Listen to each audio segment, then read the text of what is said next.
This isn't your parents' chamber. This is the 54665. All things rural economic development, all things small town economy, and all things Viroqua. This morning we have an amazing guest talking about a mover and shaker, and definitely one of our own. This is one of Wisconsin's finest, and if you haven't checked out Red's Mercantile, chances are you're going to be hearing about it a lot in the future. We are really honored to have Becca Cooke with us as a guest today. Good morning, Becca. Good morning. Awesome. Good morning. Do you want to tell us a little bit about yourself and your business? Who are you? Yeah. So I'm Becca Cooke. I grew up in Eau Claire, so was raised on a dairy and beef farm right outside of Eau Claire. And went to college in Minnesota at the University of St. Thomas, and then did a lot of different things before I started my store. So I worked in politics, worked for a lot of different nonprofits through college and after, worked at a marketing firm, and then went on to work for a U.S. Congressman. So yeah, and then I moved back home to Eau Claire like 10 years after I had left and opened a store in 2015. That's awesome. And it's an amazing store. Yeah. So everything we carry at our shop is all made in the U.S., and then we try to source in the Midwest. So it's all independent makers and brands, and yeah. What a cool concept. Why, Becca? Why? Like with the pedigree like that and a resume. I mean, it's impressive to say the least. Why did coming back home to Eau Claire to do like a maker's shop? What was the resonation in that? Yeah, well, when I moved home, I actually didn't think I would stay there. I was kind of like, oh, this is going to be a stopping off point before I figure out like what I'm going to do. Like I thought about taking some jobs in DC, kind of continuing in that route, but the pace of life is just more of what I want. And I think just like being closer to family and being closer to like, things that matter and like a value set that's like more me is really why I wanted to stay. And then I started a consulting firm and still worked in politics for a while. And but then there was a lot happening in our downtown. Like Eau Claire's downtown was dead a lot of my high school years and like growing up. A lot of things had like moved more out towards our mall and big box stores, and you saw kind of what you saw around a lot of America is this push out of downtown. And then a lot of people have really been working in our city of like trying to revitalize downtown, trying to get people to come back and reinvest. And there's a lot of people that have chosen to reinvest, that have chosen to come home or have gone on to do things and then come back to build things like our boutique hotels and big companies that provide jobs now to people to keep like our brains here instead of the brain drain out. Yeah. And so I wanted to be kind of a part of that like cultural renaissance. Like there was like cool farm to table restaurants opening and coffee shops that were more intentional. And so, so I wanted to get out of like campaign finance and do that. I had always worked in restaurants growing up, and I like loved the idea of owning a restaurant or owning my own business. And so I was like, yeah, this is a lot less risky than running a restaurant, as you probably know. I can only imagine. There's really not much, I mean, as far as like business risk. I was told once by a banker, the only business that they view with more analytical risk is a church coming to them for funding. Because if people decide that they hate the preacher, they stop attending church. And since it's donation based, they don't come. So if people decide that they hate me. I don't think that's going to happen. But it does bring up a good question. So I've done some collaborative work with Nathan Berg, the chef of the Oxbow. He's awesome. And he's a great guy. He just gave me some Chev yesterday. Did he really? For a photo shoot. Yeah. Nice. So Tron Berg. Yeah. This guy, I love having conversations with him because he's a Scani as well. And I think that, for young entrepreneurs, there's a Wisconsin identity sometimes that we capture, your background on a dairy farm and then coming up and going out into the world and then making this place your home again. I look at Eau Claire actually as this Renaissance place in the state that's redefining itself and its identity really rapidly. super rapidly. with people of our generation. For sure. Can you speak a little bit as to like what that placemaking identity is? Yeah, it's interesting that you asked that because it's like I almost don't know because there's just so much happening. It's like, are we the music capital of the North? Is like what a lot of people have been starting to like kind of coin the space. And we have like the Eau Claire Festival. We have all of these things happening. 2 boutique hotels that have opened in downtown within the last like 3 years. Yeah. So I think it's kind of trying to, I guess, and this is from what a lot of people that, you know, are friends of mine and again, like, yeah, are totally our generation. It's improving the quality of life versus just like making it a destination for other people, but also making it a really livable place for the people that live in our town. So it's definitely, you know, something that where we try to draw people from the Twin Cities. Yeah, for sure. But also if you live in Eau Claire and probably much like Viroqua, you have a nice restaurant to go out to that you can feel good about supporting, you know, where the ingredients come from, that kind of thing. So I feel like that's almost the identity building as of like, how can we make our home and like not a place that we're looking for something more, like we create it right here. Sure. Kind of thing. Yeah. I think that that's really interesting. How does that, I mean, the beautiful piece about that, because that's very much like the ethos of the cafe, right? Yeah. You know, coming here and collecting and spotlighting some of the things that are happening here and really giving it a platform to stand on. But, you know, my background, a little bit of my legal background, I worked for like 1.5 years specifically on campaign finance reform. And yeah, BICRA was my jam. Wow. We were personal representation for Russ Feingold. So I spent like a year. Oh my gosh, I didn't know that about you. Right? It's a secret. Not anymore. One of the things that I did was like link SEC filings to campaign donors and just looked for ways in which politics and money were married. Very much married. Right. And I'm wondering, it seems like this mentality that Reds encompasses and Eau Claire kind of encompasses flies in the face of like traditional politics-led, well, we are going to push you in this direction. How do you feel about that statement as a small business owner that's kind of pushing into new forays all around the state? Yeah. Do you think this is a conversation that we make for ourselves, or like, how does it grab you? You mean like as far as like small business owners pushing instead of politicians pushing? Yeah.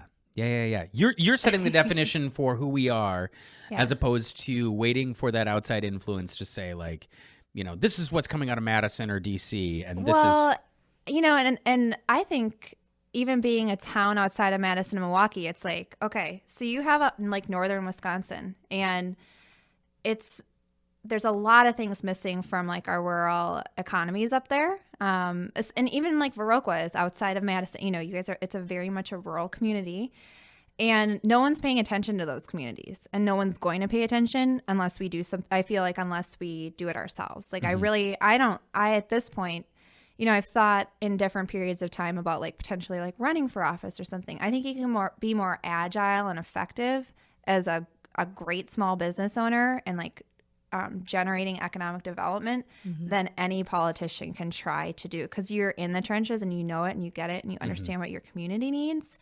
versus like policy is great only when it works and only when it's implemented well. And so I think that's like what a lot of I don't know if people are like thinking of this in that way, but like I think people are just doing that because they know it's the right thing to do for like Eau Claire and for some of these other places.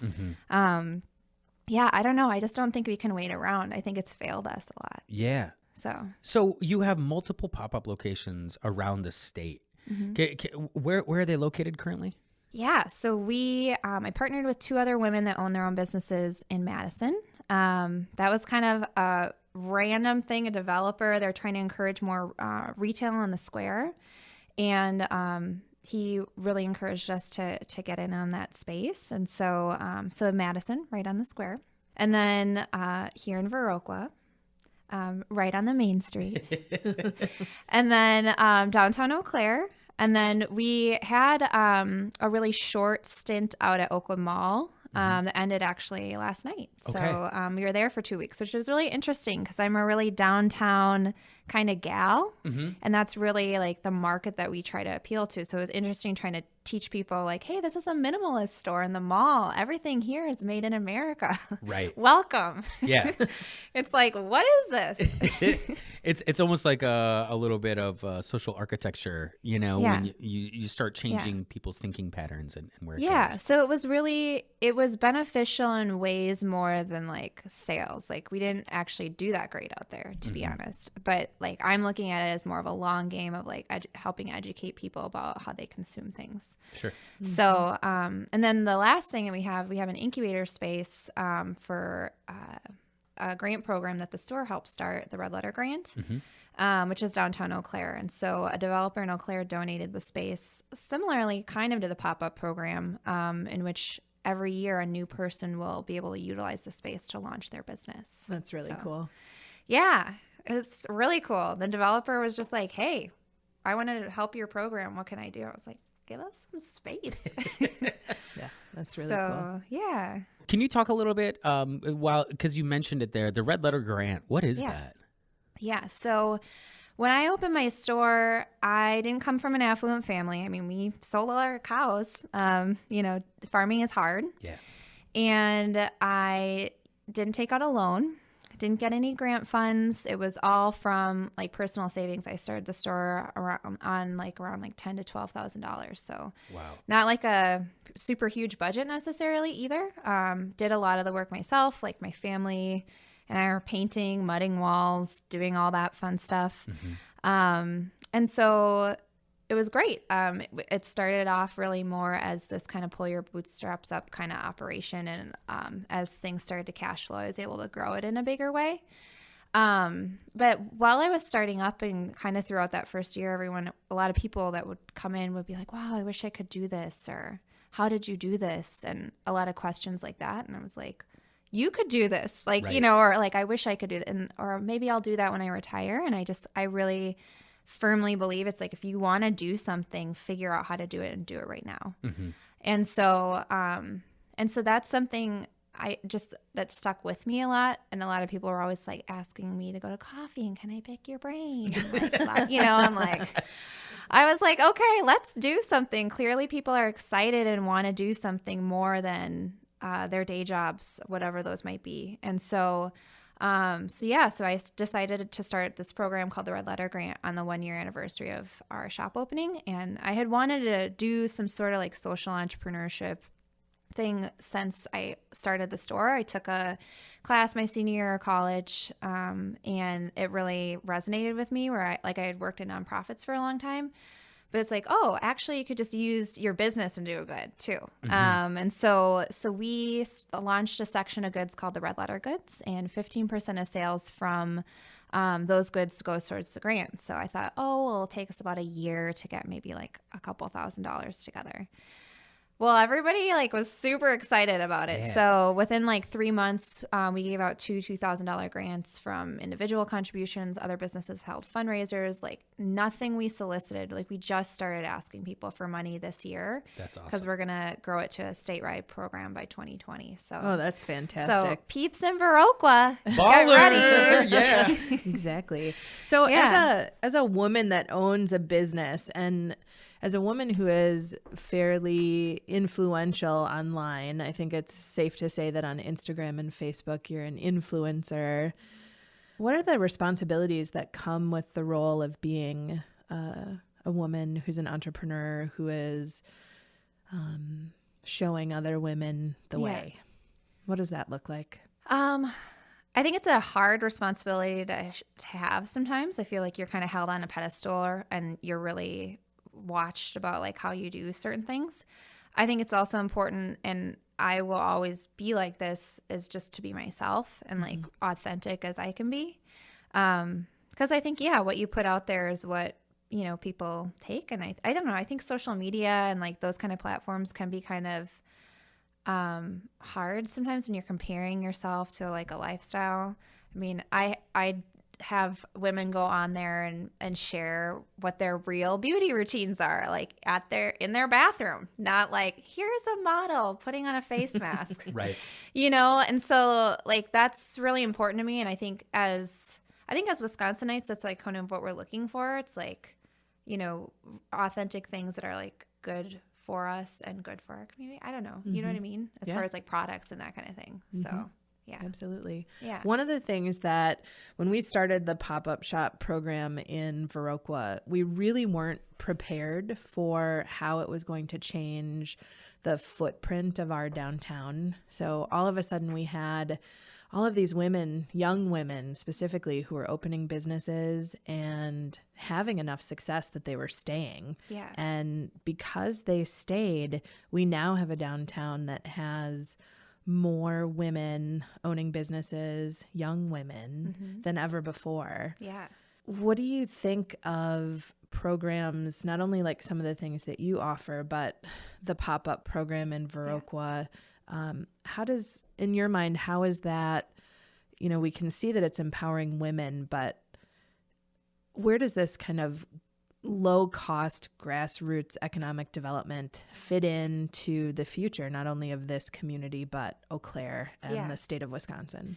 Yeah. Well, I think, first of all, I think it's really noticeable, all of the women-owned businesses and the people that have gone out of their way to be super helpful and kind to me since I opened my store. It blows my mind how great people are here and really collaborative versus being competitive. I think you could go either way. Like a new women's boutique is coming in, and the women's boutique down the street is giving me their sandwich board because they noticed I didn't have one. Right. Like that's how it is. And so, yeah, I mean, I think so. In Wisconsin, just 31% of businesses are women owned. And so you're seeing like this, you've seen for a long time this gap in leadership. And I think you're starting to see like a change in tides. It's like, if you think culturally, like the 1950s weren't that long ago. And as far as like what gender roles were supposed to be as like a homemaker or like what kind of specific things you were expected to pursue as a profession, that's not that long ago what some of those things were. And so I think you're starting to see women, especially with some of the national rhetoric of women empowerment, find that inspiration of like, oh, I could do this. I could take this risk. And I think having programs like the Viroqua pop-up program, like the Red Letter Grant, like a lot of the different, programs that our state offers only encourages them to do that more. Because I think that's one of the biggest barriers to entry is like, I'm so nervous about taking that financial jump. Right. And so, I really think that like our time is right for that. And that's why I think really too, you're seeing a lot more women feel like, hey, this could be my time to kind of step out. And I think too, it's not bad to still be a homemaker or do any of those things, but it's like you could be both. Right. And to know that you have like a choice to kind of do those things. So, yeah. Yeah. Yeah. What are some of the things, Becca, I know as an entrepreneur, when I got into business, I had a lot of assumptions about like what being in business for myself was going to feel like. Some of the challenges I might face, some of the obstacles. What's evolved for you since like year one? What's changed? Wow. Year one was like so funny. I mean, I just like, you kind of go into it thinking it's going to be one way or like thinking, who you're going to like appeal to or who you're going to market to or who you're whatever. Yeah. I mean, I had such a half-assed business plan, to be honest. When I started, like some people are like, yeah, I really follow my business plan. I was like, I had a half-written one and we went. Right. And it's always a surprise. So it's like you never know how things are going to evolve and change. Like when I started the store, I had a little section for guys. And I was like, okay, it's going to be men and women in Eau Claire that are into this minimalist lifestyle and like alternative living, whatever. It was really just all women. And we just started to develop programs and things that were just like more community building, like workshops, rallies, all sorts of stuff that were just, so then we just kind of dissolved that piece of who we were.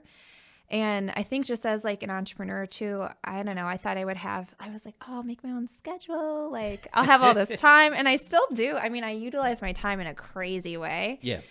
But, you work all the time, but like I love what I do. So it doesn't always feel like working. I mean, on certain times of the year, like right now, it's like, high holiday. So it's a little bit more than normal, but it's like fun. It's fun, it still is fun right now, but other times of the year, it's a little more fun and just less long hours, where it doesn't feel like that. But that was like surprising too, that I would just be working all the time but loving it. Yeah. You know. Yep. Versus like I had other jobs, definitely working in politics, I worked all the time, but wasn't always so lovable. So. Right. Right.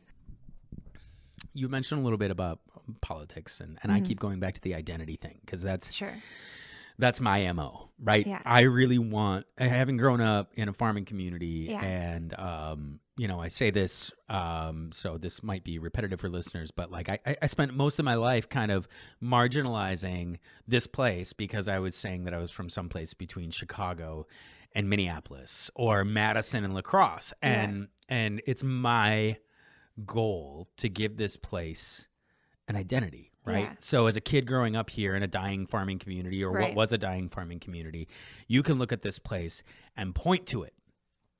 My question for you, Senator Cooke, is if you had to say, like, if you could close your eyes and shape the Wisconsin identity, something that you would put out there. And I know from my limited interactions with you thus far, you're very heartfelt, you're very genuine, like you embody that. What do you think is the genuine spirit of who we are? I think our genuine spirit, we're just like the hardest workers you're going to find in this country. I don't know. I mean, that to me is just like people who in grit find like good, I guess, in some ways. You know, it's like when I think of Wisconsin, I'm not really thinking about big cities. I don't think about those at all. I think right now, our identity is kind of beaten down a little bit. I think there's a lot of rural poverty that you see all over our state. And so I think we do need a re-identity to kind of pull ourselves back up. I think everybody's working really hard, but like kind of for what? Right. And so like, I don't know what that is, or like, you know, I mean, I think there's a lot of ways. I think a lot of things that you guys are doing, especially with like rural economic development, like we really have to be thinking about that kind of thing. But I think our identity as a whole is like, yeah, we're just like the hardest workers that you're going to find. I mean, and I think the more that we keep pushing and creating opportunities for people, the more that will start to like unfold about what that really looks like. It's like, I think everybody is especially embracing this like farm to table movement, and like coming back to the land, and like, what are we eating versus like, what have corporations been pushing us to eat, and that kind of thing. And so, you know, I think there's been, I think there are big businesses that have come in that have like shaped rural minds, where we just have to kind of get back to what the basics are. So I don't know if that makes sense. No, do you know what I mean? I totally do. I totally do. Like, I don't really even think there's there isn't a super hard identity, except for like, we're just going to get shit done. Right. Right. You know, But what are we going to do? the piece that I always fall back on, and I tell my young cooks this, I tell my kids this, like whenever I approach like a collaborative effort, I always go in with the mentality that I'm not the most talented person in the room. But what I do know is I work like a draft horse, and like exactly. You can show up with all the flashy talent and all those pieces, but at the end of the day, when it's a 14-hour grind fest, I'm still gonna be there. And I think that, like, for me, that's my farming traditions on all sides of my family kind of coming in. Like, we will work until we're dead. Yeah. And that's not always great, but at the same time, like, it's kind of that piece that I really take pride in. That being said, like, who are your influencers? Like, who when you wake up in the morning, do you look to for inspiration? Yeah, well, it's funny because my mom's sitting right outside here. That's your mom? That's my mom, yeah. She should have come in here. She's like, I'll chill out here. Definitely my parents. I mean, my drive comes from my, like, upbringing. And so it's like, yeah, when milk prices are bad, or yeah, when you still have to get up and feed the cows. You still have to get up every day and do all of those chores, even when it's like hell. Yeah. Even when all the water cups and like drinking cups are frozen over, you have to get out there and make sure that they have something to drink. And so they really instilled in me in an early age to just kind of keep going. And I think that's where I like get a lot of my drive from. Like, definitely this holiday season with so many different locations open, it's like you have to like find something in yourself. There's a lot of days where it's like, I gotta just go, I gotta do it. Yeah. So I really them. And then I would say a lot of the other women business owners that like there's a lot of other young women in Eau Claire as well that are just starting out. And I think I just love having a really open, honest relationship with so many of those women because we're all it's like kind of a feeling like you're all in this together. Sure. Like we all succeed or we all fail. Yeah. And so like just kind of knowing that there are other people just like also in that. And so that like inspires me to kind of keep going as like a group and kind of as an effort of like, we all have to do this, Yeah. you know? Right. So yeah, I would say that. I don't know. I was talking to my mom about this. I was like, I don't know if I have any like true like business role models necessarily, but Okay. It's more like the real people in my life. Yeah. Well, I think that that's probably what drives most entrepreneurs. You know, one of the things that I hear you saying like that drive to get up and go, some days for me, it's based in nothing more than sheer terror of failure. Yes. Would you say that that's something that echoes like 110%. Yeah. I mean, like right now, cash flowing all these different spots. It's like, Yeah. we got to make sure I got to pay people. Right. You know, like people's lives are reliant on you Yeah. to make sure they get paid. It's not just about me anymore. Exactly. And so I think when you grow and when you have, you know, you probably feel the same. It's Totally. like, yeah, if we don't make money, no one gets paid. Nobody gets paid, specifically me. Yeah. But, you know, I think that that's one of the moments for me where I fall back on my relationship to the community. Yeah. And I don't know what it was. Really early on, we had the experience at the cafe where on a really busy Saturday night, some local entrepreneurs who will remain nameless came in and they did this really cool thing. Yeah. And there was a really beautiful lesson in it. They gave me a greeting card and it said, "Random acts of kindness happen." And so they put a $100 bill in it and they gave it to me to give to a diner randomly through the course of the night. Right. And it became this thing where, you know, I asked the servers to help me like pinpoint, you know, like, I don't know where this goes exactly, but let's make sure that it goes someplace Making me cry. Powerful. This is so sweet. And we watched what happened, and the diners didn't have any idea, and they reacted with so much emotion. And for me, whenever I feel the most vulnerable is when we'll break out the cards at the cafe, right? Like, oh man, I don't know if I'm going to make it. This might be it.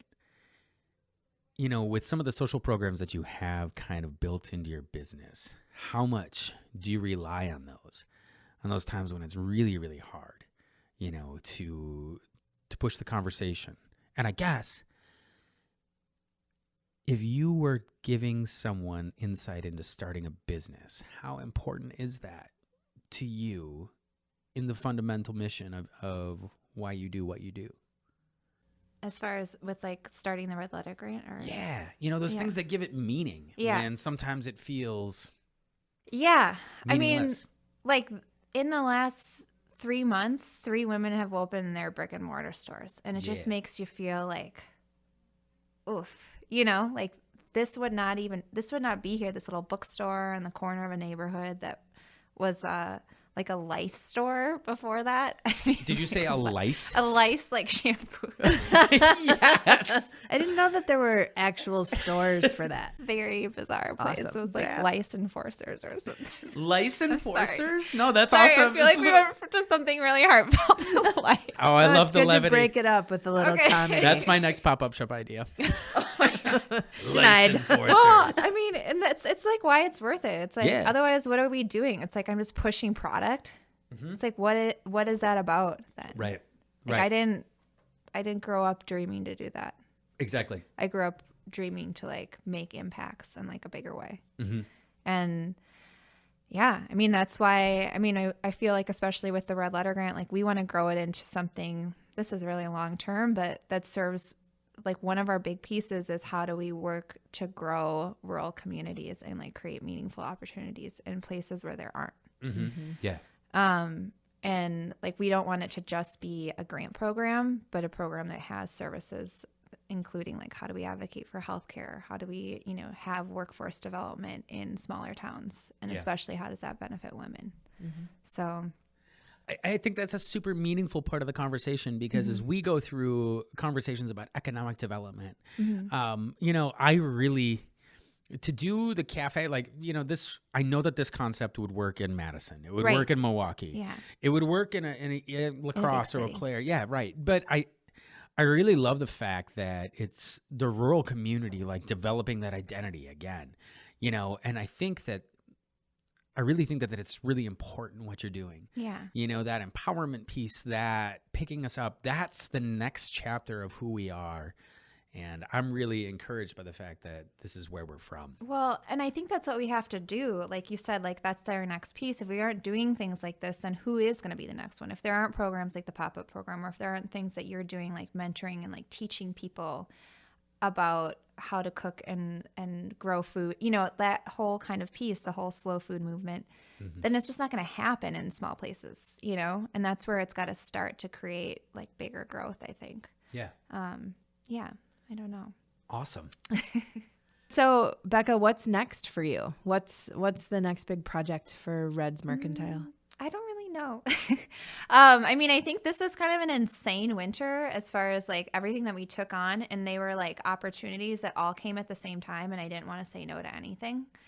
So I just said yes to all of it.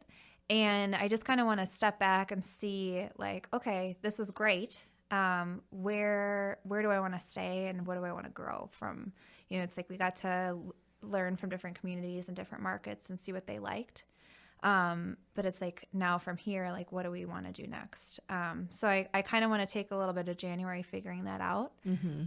I love Viroqua to still be a home for Reds. So, and we would love to have you. Yeah. Yeah. So yeah, I think that's a piece that's still, I think after, I think it's important to make choices when you're not in like a burnout feeling moment, which is like where I am at right now. Right. Sure. To just kind of have space to like be creative and to like think about that kind of thing. So yeah. So I'm not super sure. I'm going to still have my store in Eau Claire. I'll tell you that. So Awesome. Great. Yeah. All right. Well, this is Becca Cooke. This is owner, operator, social architect. All things Eau Claire, all things extraordinary, all things Wisconsin.